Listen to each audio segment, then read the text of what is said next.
حضرت عبداللہ بن عباس رضی اللہ تعالی عنہما نے فرمایا، یہ آیت حضرت عبداللہ بن سلام رضی اللہ تعالی عنہ اور اسد اور اسید اور ثعلبہ بن قیس اور سلام اور سلمہ اور یامین رضی اللہ تعالی عنہم کے حق میں نازل ہوئی۔ یہ لوگ وہ تھے جو اہل کتاب سے تعلق رکھتے تھے اور نبی اکرم صلی اللہ علیہ وآلہ وسلم پر ایمان لے آئے۔ رسول کریم صلی اللہ علیہ وآلہ وسلم کی خدمت اقدس میں حاضر ہوئے اور عرض کیا، یا رسول اللہ صلی اللہ علیہ وسلم، ہم آپ صلی اللہ علیہ وسلم پر اور آپ صلی اللہ علیہ وسلم کی کتاب قرآن پر ایمان لاتے ہیں، اور حضرت موسیٰ علیہ السلام پر، توریت پر اور حضرت عزیر علیہ السلام پر ہم ایمان لاتے ہیں،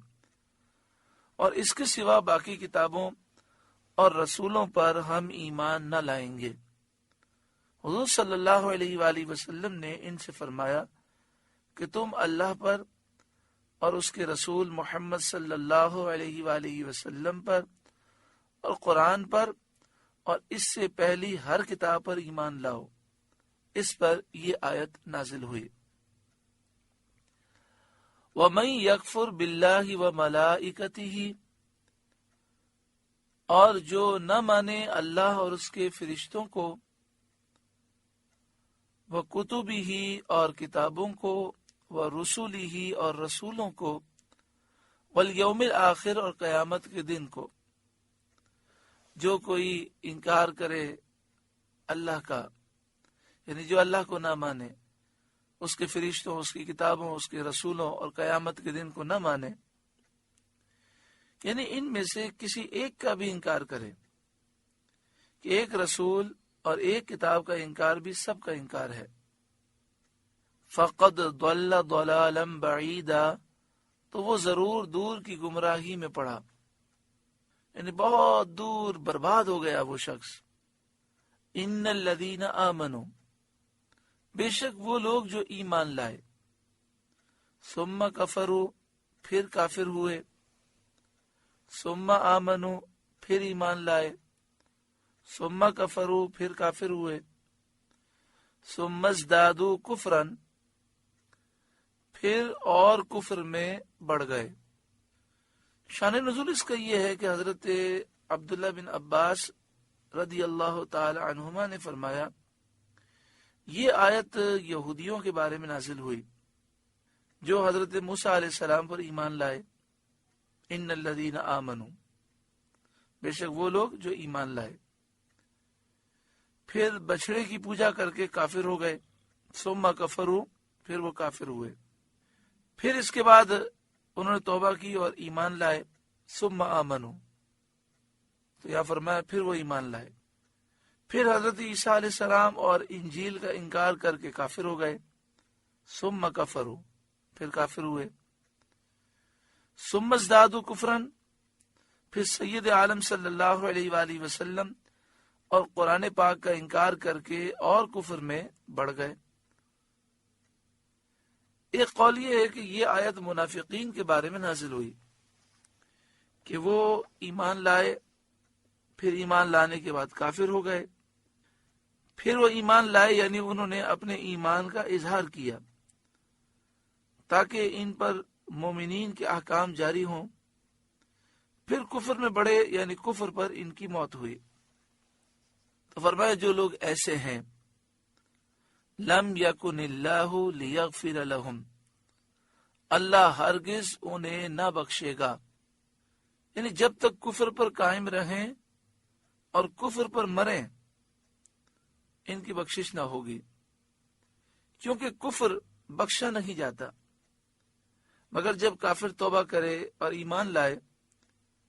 تو اسے بخش دیا جائے گا، جیسا کہ فرمایا قل للذین کفروا ان ینتہوا یغفر لہم ما قد سلف، اے محبوب آپ فرمائیے کافروں سے اگر وہ باز آ جائیں، توبہ کر لیں، یغفر لہم ما قد سلف،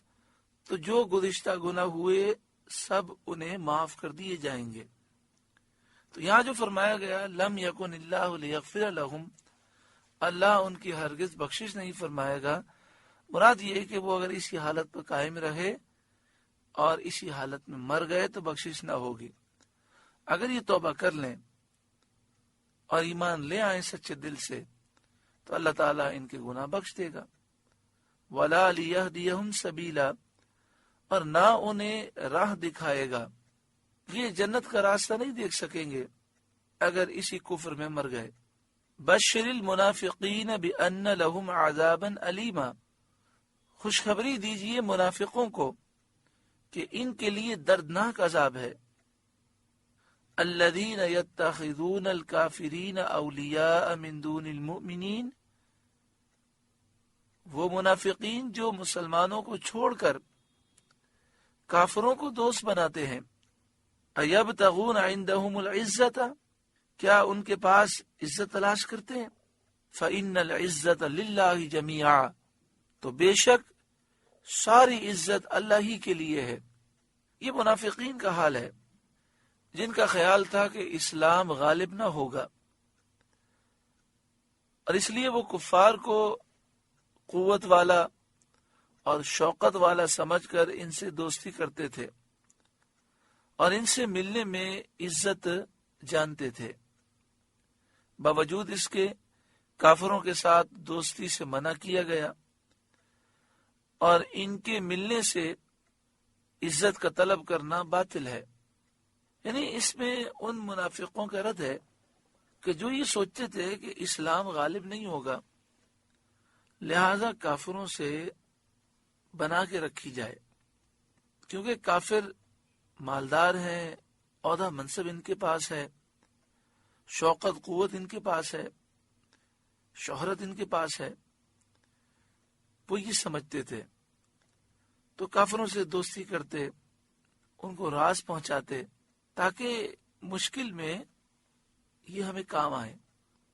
آج آپ دیکھیں مسلمانوں کو کیا ہو گیا، اگر کوئی شخص ہمارے والد کے خلاف ہو یا ہماری والدہ کے بارے میں کوئی سخت جملہ کہہ دے تو ہم اسے ہاتھ ملانا پسند نہیں کرتے، لیکن جو اولیاء کے بے ادب گستاخ ہیں، جو مزارات کی توہین کرتے ہیں، مسلمانوں پہ شرک و بدعت کے جھوٹے الزام لگاتے ہیں، ایسے لوگ جو صحابہ کرام کے بے ادب گستاخ ہیں، جو انبیاء کے بے ادب گستاخ ہیں، بلکہ نبی اکرم صلی اللہ علیہ وآلہ وسلم کی ذات مبارک میں عیب تلاش کرتے ہیں جنہیں اللہ نے بے عیب پیدا کیا، کبھی آپ کے علم پر اعتراض، کبھی آپ کی شان پر اعتراض۔ ہمارے مسلمان بھائی ان سے دوستی کیوں کرتے ہیں، ان سے محبت کے تعلقات کیوں رکھتے ہیں؟ صرف یہ خیال ہوتا ہے کہ یہ دوستی میں کام آئے گی، سب سے بنا کے رکھنی چاہیے۔ یہی تو سوچ منافقوں کی تھی، اسی کی تو مذمت کی جا رہی ہے۔ الذین یتخذون الکافرین اولیاء من دون المؤمنین، وہ جو مسلمانوں کو چھوڑ کر کافروں کو دوست بناتے ہیں۔ ایبتغون عندهم العزت، کیا ان کے پاس عزت تلاش کرتے ہیں؟ ہوتا ہے نا، دل میں خیال آتا ہے یہ مالدار ہے، منصب عہدے والا ہے، اس سے دوستی، اس سے یاری سے میں عزت دار ہو جاؤں گا، بڑے کے ساتھ بیٹھوں گا تو میں بھی بڑا ہو جاؤں گا۔ اسی طرح رشتہ دار میں کوئی ہے بد عقیدہ لیکن بظاہر دنیاوی طور پر مالدار ہے تو لوگ اس کے آگے پیچھے گھومتے ہیں۔ اچھا، یہی لوگ بد عقیدہ، بد مذہب کے پیچھے پیچھے گھوم رہے ہیں کیونکہ مالدار ہے، عہدے دار ہے، اور رشتہ دار میں کوئی غریب ہے، صحیح العقیدہ ہے، عاشق رسول ہے، تو اس کے ساتھ بیٹھنا پسند نہیں کرتے۔ غریب کے ساتھ کیا بیٹھنا؟ حالانکہ پیارا آقا صلی اللہ علیہ وآلہ وسلم نے فرمایا دین غریبوں میں شروع ہوا اور قرب قیامت میں دین غریبوں میں باقی رہے گا۔ آپ صلی اللہ علیہ وآلہ وسلم نے فرمایا جب تم مجھے تلاش کرنا چاہو تو غریبوں میں دیکھو، تم مجھے غریبوں میں بیٹھا ہوا پاؤ گے۔ آپ سے گزارش ہے کہ قرآن کے اس پیغام کو آگے پہنچا کر ثواب جاریہ حاصل کریں۔